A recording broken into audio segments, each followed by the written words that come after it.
Welcome back to No Bias Hoops. Today we're talking about the Phoenix Suns and how bad they've been ever since Mat Ishbia bought the team. Mat Ishbia bought the team last trade deadline and immediately traded for Kevin Durant.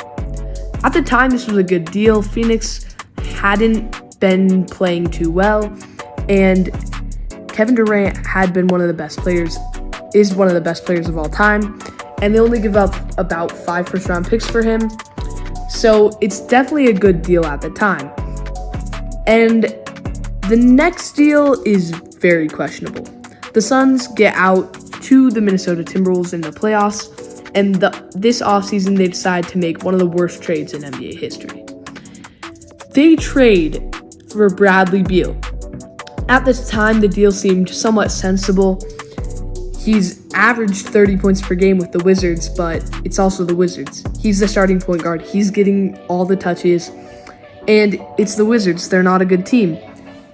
The problem with him is he has a no-trade clause, 5 years, tons of money.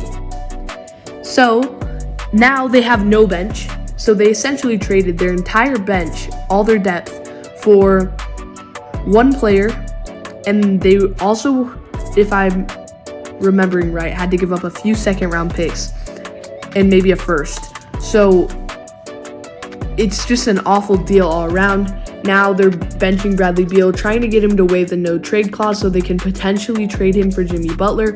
But the Miami Heat are not dumb enough to do that because they would be doing the same thing that the Phoenix Suns did.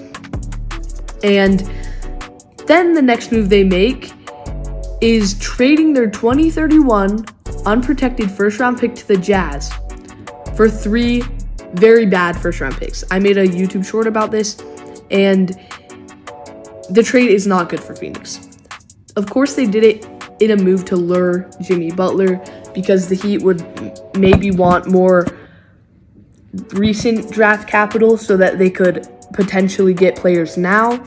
But ultimately, if they can't land Jimmy Butler, now they have 3 not great first-round picks, and they do not have an unprotected first-round pick till 2032.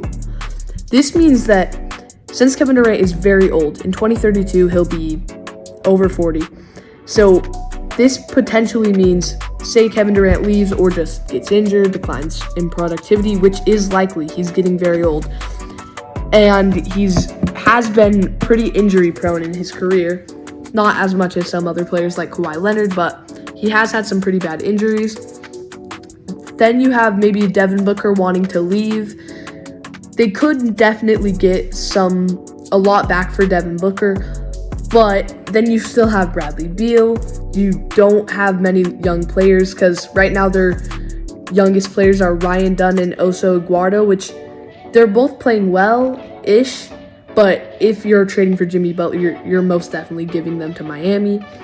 So ever since Mat Ishbia bought the team, he's just made these desperate trades, trading a 2031 pick for 3 bad first-round picks to the Jazz, trading for Bradley Beal, even though he has a huge contract and a no-trade clause, trading everything for Kevin Durant, including Mikal Bridges, Cam Johnson, 2 players that have played really well. Mikal Bridges became an all-star, and the Nets got almost 4 first-round picks back for him to New York. So ultimately, he has been a terrible owner for the Phoenix Suns. I don't really think the Suns could save this team. If they can potentially dump Bradley Beal, that would be the right move. Trading for Jimmy Butler, and then reportedly he's willing to sign him to a 4-year, $121 million deal. Jimmy Butler's also old. Jimmy Butler has repeatedly, with every team he's done, just ruined the team on the way out. Minnesota, Chicago. He hasn't been a great locker room player. And then you have Kevin Durant, who the same thing kind of happened in Brooklyn. He left the Warriors because he wanted to be the number 1 guy. And I just don't think putting them together on the same team is a good idea. Plus, if you can trade Bradley Beal, maybe you think it's a good deal. But if you're going to sign him to a 4-year, $121 million deal, it just isn't. So I don't think there's much Mat Ishbia could do to redeem this team. and they're just going to hope that the Suns can do something special in the playoffs.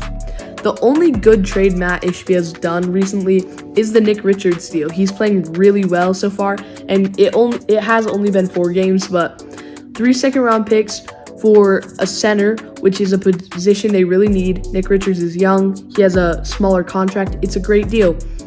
But if he's going to just blow it all up for Jimmy Butler, then that deal's really not going to matter. So we'll see what the Phoenix Suns do, and let me know what you think about Matt Ishbia. See you next time.